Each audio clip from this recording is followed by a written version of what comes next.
How's it going, everyone? Came back to you here again for part 3 of my Gamescom card reveal analysis video series. So we're going to go through the rest of the cards that are on the Gwent database, and then I'm going to start showing you some cards which are not quite on there yet, and their quality is a bit reduced, but still we know what they do, which is good. And then we're going to go a bit further where there's some cards where we have no idea what they do, but I think you'd still appreciate seeing them. I'll just comment on what they probably are and what they probably do, even though we have no information. So let's get on with it, shall we? How's it going, everyone? I'm down here, so notice me again. And let's just get on with it. We're going to start with the Tamarian Foot Soldier. He's a 4-strength troop card for Northern Realms. Goes on the melee row with the Bond ability. Now, there's 3 of these cards. There's some more artwork there, which looks really nice. The cards all fit together again. The artwork does, which is really good. I like seeing that. And it's 4 strengths as opposed to like the Blue Stripes Commandos, which are 2 strengths. And the reason for that is that these don't muster out together. So you're going to have to play all of these 3 cards singularly. So you're going to have all 3 in your hand in order to play them. You're going to get a lot more strength from these because you can still use Foltest to double them up. They'll double from 4 to 8, from 8 to 16, to 16 to 32 if you manage to get 4 of these on the board. So really, really good. Maybe too good, you know, not overly too many. But really good card. I think Northern Realms are quite evenly split between what they can do on melee and siege. So these fit on the melee, so you've got a lot of opportunity. They'll probably have a siege variant, which I think they do actually. I think I had it on my desktop. It's a siege thing which bonds, and it's 4 strength as well. So really good. It's going to be hard to get them out. Anything that can thin your deck, there's quite a few ways to thin decks using spies and the Reaver Scouts we saw in the previous video. So if you're going for this, then that's pretty good, but probably overkill, to be honest, in terms of strength. And obviously they're highly scorchable and weatherable. So our next card is the Dunbanner Heavy Cavalry. So I actually recorded footage for this on the previous video, but had to take it out because we've recently know exactly what promotion does now and how it works, which was the only question that I really wanted to get answered at Gamescom. And let me just say, it's exactly how I wanted it to work, so it's really, really good and interesting as well. So it's a 6-strength troop card for Northern Realms, goes on the siege. I think the siege is one of the least attacked rows at the moment. There's a lot of biting frost on the melee and a lot of fog going around, but not many torrential rains. Most people take that dragon that will scorch the siege row. And it has the ability Promotion Rising Star, which is actually from the in-game description where this is a bit wrong. And what it does is passively, at the beginning of your next turn, it promotes itself to a hero card. So promotion turns a non-hero card into a hero card. So this promotes itself on the beginning of your next turn. So you place this down, and then your opponent has 1 turn to deal with this card before it gets turned into a hero. And when it gets turned into a hero, can't be affected by scorches, epidemics, weathers, can't be buffed anymore with Commander's Horns or Mushrooms, for example, though, either. So your opponent has 1 turn to deal with it, and I like that. That's really good. So why I like this card a lot, although it could not necessarily be absolutely top tier, is that promotion works in the way that if you buff a card up and then promote it, it keeps the strength that it was on. Previously, we didn't know whether it would keep the strength that it was at, or whether it get reverted back down to its base strength of 6, because it can no longer be affected by Encourage, can no longer be affected by Commander's Horn, so it goes back down to normal. But no, it keeps the strength it was at when you promoted it, and then it can no longer be affected anymore. So you place this card down at 6, and the opponent has a turn to deal with it. However, if you plan ahead, put some Encourage cards down, and maybe a Commander's Horn, then you can place this card down and get buffed up to maybe 20 strength, which is reasonable. 2 Encourages and a Commander's Horn will turn this to 20 strength. And then, that is a more noticeable target. Your opponent is either going to have to play a Scorch really early, just to defeat this 1 card in that 1 turn, which is really, that's a good way of making the opponent have to play proactively. It's a very strong tactic. Or they have to weather early in order to deal with this card, which is also very good for clear weather purposes. But if they don't, then it will turn into a hero and be a 20 strength hero. A really good strategy there, you know, because they can't wait, they can't afford to wait as an opponent for you to place 3 of these down. You can't place 1 and another and another, and then they scorch them all, because they'll be turned into heroes as you place them down. So really interesting tactic there. I really like that. It will work the opposite way as well. I think weather effects are the most feared things for these guys, because If they place a weather effect, it stays on the board, so it wasn't really a wasted card, apart from clear weather purposes, but they will get reduced to 1 strength. And before you can react to that, they will get promoted to a 1 strength hero, which is godlike, but even worse than poor fucking infantry. So, very nice card. I really like it a lot. You could do a lot with it. Now, it has been proposed to me that why put a 6 strength minion on that gets buffed loads? Why don't you just put like a higher strength minion on and protect it with something even higher? Why try and bait out their scorches with this when you could just try and protect your cards and have higher strength minions all the time? You know, put a 10 strength minion down and buff that up loads, and then put loads of 8s down, which is a lot better than this 6. And you know, that is probably one of the biggest downfalls of this card. What's the point of putting a 6 minion down that can no longer be affected afterwards, and I think it stays as hero in the graveyard as well, when you could have just played loads of 8s and protected them with 1 10, because then, you know, you're going to have a higher strength on the board. So that is one of the downfalls of this card. But I really like it. I'm excited. I think this card and the way promotion works is making me want to play Northern Realms the most at the moment. So, well done for creating a nice card. I am excited to play Northern Realms. So our next card is Ermion. He's an 11 strength hero for Skelliger. Goes on the range, but it doesn't matter, obviously, because he's a hero. Can't get affected. And he's got a really unique ability, which I hope they build on for future cards that we see from Skelliger, because it's opening up a whole new archetype, which is really good. I do actually have some cards to show you in this video, which do build upon this and work with this card really nicely. So it's looking hopeful. And the ability, I believe, is Ritual Magic, not Druid. And when played, it draws 4 units from your deck into your graveyard. So on first glance, that sounds rubbish. You know, you're putting 4 units from your deck into your graveyard. Now, just as a general sweeping statement, if you have no spies, that's actually a good thing, because it opens up opportunities for your medics. You get more choice. You get more range for your medics to bring out. So it's always a good thing if you've got no spies to possibly pull those out. However, Skelliger get an added bonus because they get a lot of bonuses for playing cards out of their graveyard. Now, I think it pulls out heroes as well, any unit cards. So if you've got the operator or some spies and you really don't want to discard a hero, you may want to play those first just to make sure you don't get rid of a hero that you want. You don't have to worry about special cards being drawn out because they'll be useless if they go into your graveyard, because it only pulls units out. So it's really only positive. You know, you're looking for someone like a Clan on Crate Warrior, because if he gets medicked out of the graveyard, he gets +6 strength. So if you use this guy in tandem with that, you use this and he gets drawn into the graveyard, you medic him out later and he starts on +12 strength. So really good for those Clan on Crate Warriors. But I'm going to show you several cards which work really well with this card's ability. The first one is Vaughan. Hopefully I pronounced that wrong. Right, I hope I pronounced it right, but I probably didn't. 6 strength character card for Skelliger.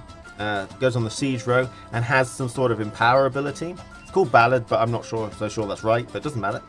Passively, when put into the graveyard from your deck, play it instead and increase the strength of all units on that row by +2. It doesn't say on that row, but the video footage shows. That's why I'm so uncertain about this. But for example, so you play Ermion, who draws 4 units from your deck to your graveyard, and if he is one of them, he gets played for free and also does an encourage on the row. We've got video footage of this actually happening.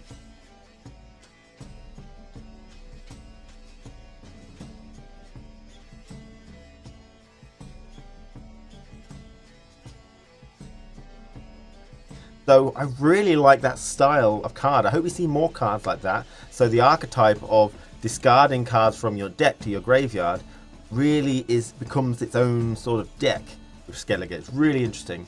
Another one that goes on with that is the new leader card we saw. So unfortunately this card is not on the Gwent database yet, but it probably will be roughly around the time when I put this video on, because they were going to do it very soon. And so you can build a deck with them. It's Harold the Cripple, a new Skelliger leader card, and he has the Dead Shall Rise ability, which works really well with Ermion and Drake that we saw just. Basically, when you play this card, all unit cards in your graveyard get +4 strength.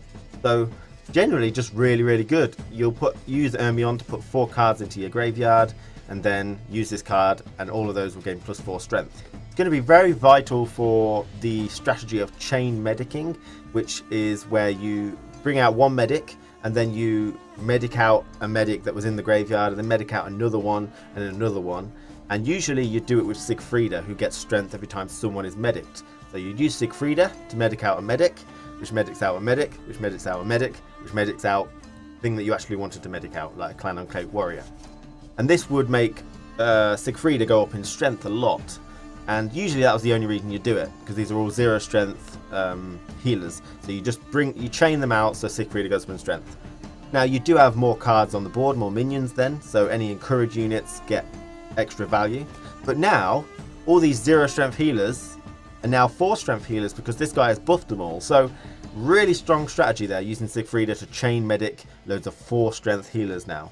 So it's a very strong leader card for Skelliger that wants to put things into the graveyard and then medic them out, which is looking really hopeful. I like the idea of that particular deck. So yet again, another card which works well with that whole theme, the Clan Damun Pirate. And it's a 4 strength troop card for Skelliger. Goes on the siege row. Now, Skelliger is pretty evenly matched between melee and siege, but all these new cards seem to be coming on the siege row, so really good for their encourage units. It's either armor smiths or shield smiths. One of them is siege encourage, so that's really good.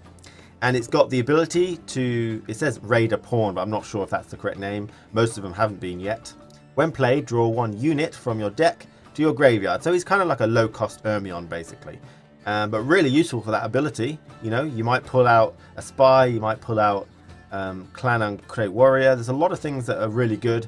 And again, it would work well with the leader card that we just saw to add +4 strength. So really good. You can have 3 of these in your deck. So it is a pretty solid archetype that's coming in, where you can pull cards from your deck to your graveyard. And don't forget, we've got cards like Drake here, which if he does get pulled in that way, gets played instead. So you're playing 3 cards, which is really good.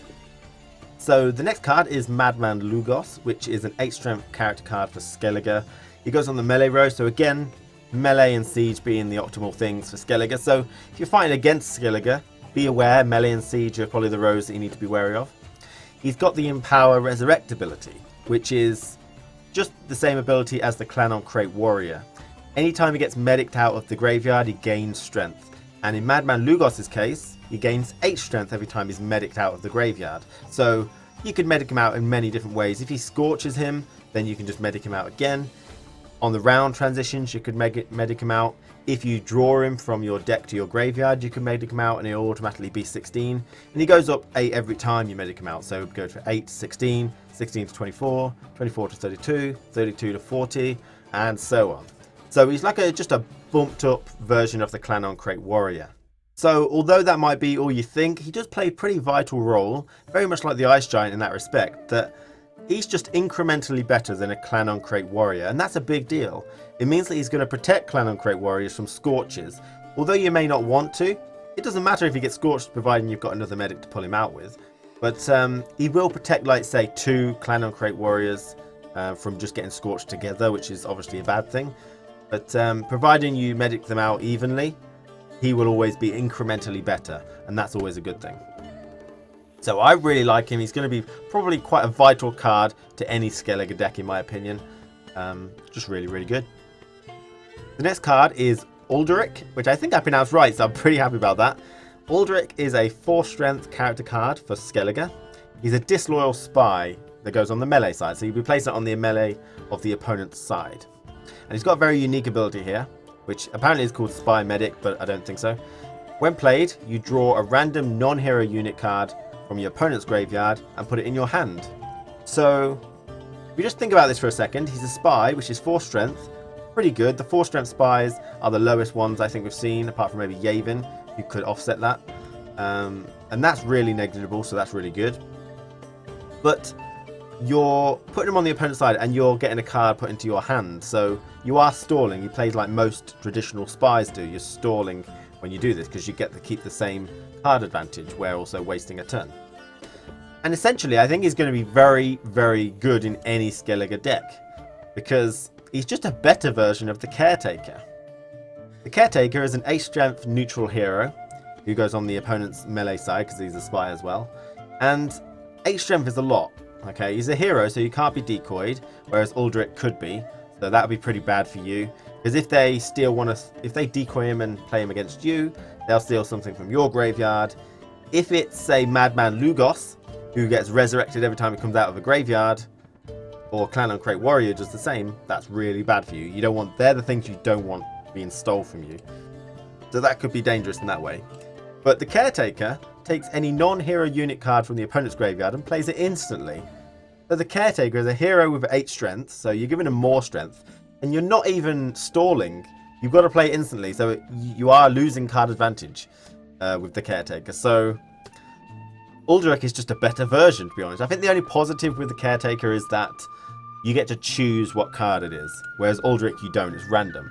However, in The Witcher 3 Gwent with the Skelliger deck, there was a really good strategy about anticipating what was in your graveyard at any given point, and then using your deck ability for that purpose. You had a leader card which would shuffle your graveyard back into your deck, and it would allow you to anticipate what was in your graveyard. If you play Aldric like that against the opponent, so you know what's in their graveyard, you know, they've got a couple of things in there, like, if they've only got crones in there, then that's pretty alright to steal. If they've got, like, the dragon in there, that's pretty alright. It's going to be difficult, because most people play their weakest things first, but if you scorch something, and then, you know, that's the only thing in the graveyard, he's a good card to use straight away and steal that thing. So, I think he's going to be very important in most Skelliger decks, because the negative would be that, you know, what are you likely to get? You're most likely to get, unless you really play well, you're most likely to get, you know, Wild Hunt Rider, which is just going to be a piece of crap, really. You might get a Wild Hunt Warrior, which would turn to maybe 12 strength. You know, you're likely to get the small things, maybe Foglets, which would be a piece of crap, to be honest. So, it's always better to take some out of your own graveyard, but he's pretty decent. I think he is good just for stall potential, to be honest. Yeah, and if you play right, you could get something really, really good, in my opinion. Especially if you scorch something, because it's going to be something high strength. Ice Giant, you know, maybe Trollolo or something like that. So that will work really well. Okie dokie, so the last card we've got is Kambi. And this card is really fucking weird. Alright, so Kambi, 3 strength hero card for Skelliger, goes on the siege row. Disloyal, so you place him on the opponent's siege row, and he's got a unique ability of his own, which is more crazy than Aldric's. So Ragnarok, which I think is like Ragnarok, it's like a Viking after, like, end of the world scenario. Countdown, 3 turns after playing, spawn Hemdall 15 on the opponent's side. Remove all glyphs and send all units to the graveyard. Now, when it says all units, I think that's non-hero units. Passive, immune to all effects and special cards, including unicorns. What the fuck? Right, so, right, let's go through the passive bit first. Immune to all effects and special cards, including unicorns. So, I assume they're just covering their backs completely. There's no way to remove this card, apart from maybe end of round. If you pass and you have to pass, then Hemdall probably will never come on. I imagine all effects doesn't count end of round. And unicorns, either that's a joke, or there's a special unicorn card which hasn't been revealed yet, which can attack heroes in some way, or remove heroes from the board. You know, might force the end of round or something like that, I don't know. But unicorns is very interesting. But let's get down to the meat of this card. The meat is 3 turns after playing, you spawn Hemdall, which is 15 strength melee card, hero, on the opponent's side, but you remove all glyphs and send all units to the graveyard on everyone's side of the board. So this is the only card at the moment that can remove glyphs, so that's really useful. And send all units to the graveyard, I assume non-hero units. 3 turns, so that if I play him, I assume that's 1 turn gone, because my turn counts as 1, I think. The opponent's next turn, so he can do something now. That's turn 2. Then it's my turn, and then I get to do one thing, and then I imagine, bam, all glyphs and all characters are removed then. This just seems like force the enemy to pass immediately. Okay, so this card is just so crazy. I'm actually going to do a video entirely based on this card alone because it's so weird. But I have thought of a couple of ideas I'm going to go over briefly. And it's that Kambi is a card which apparently will wipe the entire board of, I'm expecting, non-hero unit cards and all glyphs. So the idea of this card is to make your opponent waste cards. You want to make it look like the game is contested, you know, that you're both putting down and you're both trying to win the match, and then place Kambi down. And that'll waste all the cards that your opponent has played. And obviously it'll waste all the cards that you've played, but hopefully you will plan for it. And the thing is, your opponent can plan for it in the same way if he expects you've got it. But hopefully you don't let on that you do. Now, the cards that you want to play are any type of hero cards, because then hopefully they won't get removed. And that goes for any sort of promoted cards. So Dun Banner Heavy Cavalry, which promotes itself, would be a good idea to play. Now you wouldn't be able to play it because it's Northern Realms only, but if you're fighting in Northern Realms, your opponent could play it in anticipation of this. So any heroes or promoted cards would protect against this. Any Death Wish cards, like the Cow, would be pretty good to protect against this, because then when Hemdall destroys everything, the Fiend, the 10-strength Fiend will come on the board. Or you could get decoys ready, so place cards down which are easily decoyable, and maybe even cards which give you a benefit. So like if you put down the dragon which scorches the siege, get ready to decoy it up when Kambi is played. So the whole essence of this card is really just to stall the opponent, make them play loads of cards which are hopefully going to get wiped by Hemdall, and then place Kambi down and just watch him wince and die and cry a lot. Obviously, you are giving the opponent a 15 strength hero, so if you don't plan for it, then you're still going to have to place at least like 2 or 3 cards in order to beat 15 strength. Maybe, yeah, about 2 cards, I would say. So you want to be able to beat him quickly, because I imagine when you stick Kambi down, he's either going to react the right way and hopefully decoy things up and start promoting things or something like that. But hopefully you're just trying to make them waste as many cards as possible. And it's not all about strength, because if they put a weather card down or a mushroom and stuff, you know, and Commander's Horns, that's still good cards that you're making them waste, because you do remove all glyphs. So it's not always about the strength, you know. It's about how many cards you're making them waste before you put Kambi down. So you want to place down Death Wish, you want to place down Spies, you want to place down Heroes, and place down maybe 1 card that you can afford to decoy back up, and you'll be away. You know, Spies are really good to play because you will wipe the board with them. So that's my idea. It's just a crazy card. It's really going to change the way Skelliger could play. You could win around with this thing. It's so good. So that was about it for the Gwent database cards. There are a couple more cards which we do know some things about, and some cards which you haven't seen, but I think you would want to see. So I'll just go over them quickly.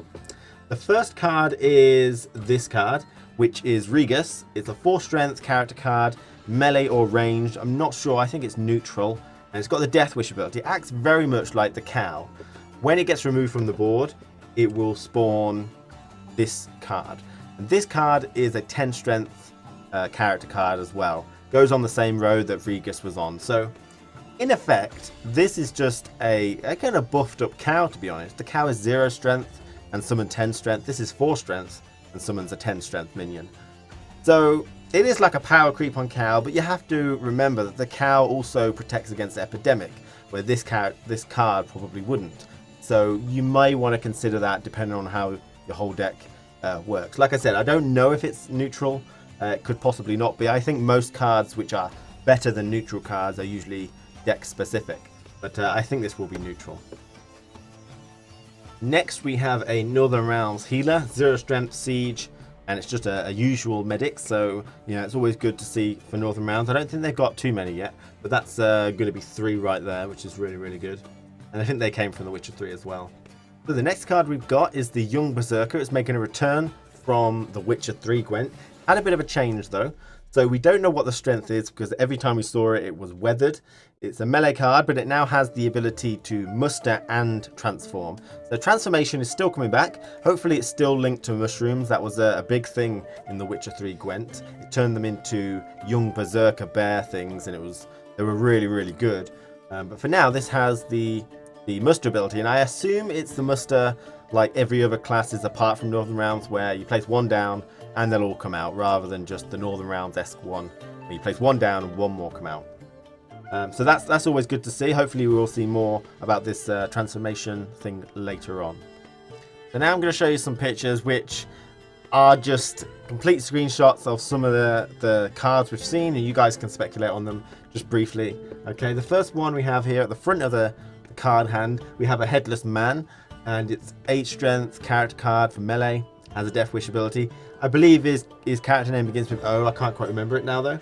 Okay, just between the 12 strength hero and the 0 strength hero right at the back, there's a monster leader card that we have never seen, and it looks like some form of spider / Arrakis type thing, but I'm not entirely sure.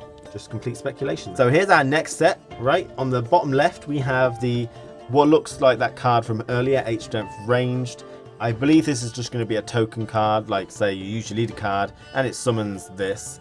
To me, I think it could be the 2 Ancrate Clansman, but that ability got changed, I think, recently. Now, in the bottom right, just below what looks like the penis, we have the new monster leader card. By the looks of things, it's Eredin riding on a horse. We expect it's probably a leader card. We don't know, though. It could be some form of other card to do with Eredin. Eredin could have a card which you can just put into your deck, like Geralt, possibly. But I'd like to think there's a new leader card, because that looks fucking awesome. I like that one a lot. And right in the middle, on the bottom row, we have someone who looks like they're from Assassin's Creed a little bit. Let me just make this bigger for you. Okay. Assassin's Creed, and it looks like she's got like a spider lady with him as well, which looks really interesting. So I have no idea what that could be, but you guys might be better than me on that one. So that's it for this particular number 3. I am going to do videos solely focused on one card. There's a couple of strategies I want to talk about some of the cards that I don't think I went over enough during these 3 videos, some analytics, and I want to put a lot more effort into it. But thanks for watching. Hope you enjoyed them. Let me know what you think. And I probably missed a couple of other blurry images, but I think I gave you the best ones. So thanks for watching, guys, and take care. Much love.